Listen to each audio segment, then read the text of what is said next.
আসসালামু আলাইকুম viewers, memes cooking এ আপনাদেরকে স্বাগতম। আজকের রেসিপিটা হলো পাটিসাপটার রেসিপি।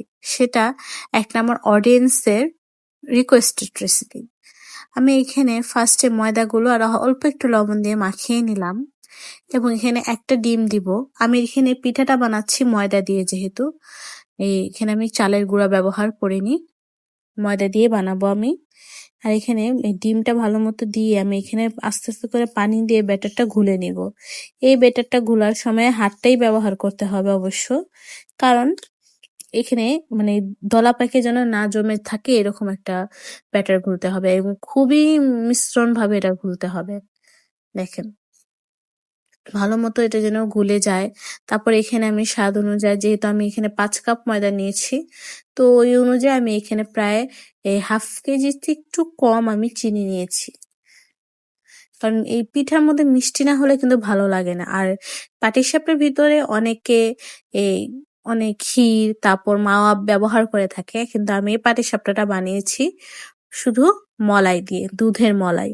এখানে আমি ভালো মতো যেন এই গুলে যায় ব্যাটারটা, তার জন্য আমি এখানে ঘুটনো দিয়ে ভালো মতো ঘুটে নিচ্ছি, যেন একবারেই ময়দা বা কোনো দলা পেকে না থাকে এরকম একটা মিশ্রণ। আর এখানে আমি কালারের জন্য অল্প একটু ফুড কালার ব্যবহার করেছি।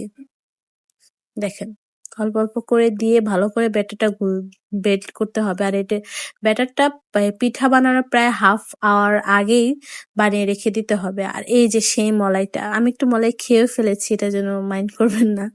এখানে আমি একটা প্যানে একটু ঘি ব্যবহার করে নিলাম কাপড় দিয়ে, যেন ভালো মতো।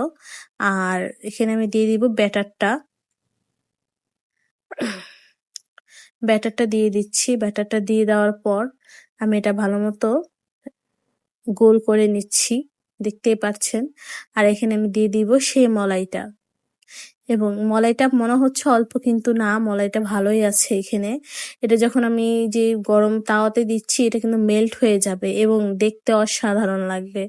আর এটা খেতে জাস্ট ওয়াও। আপনারা বাসায় অবশ্যই ট্রাই করবেন।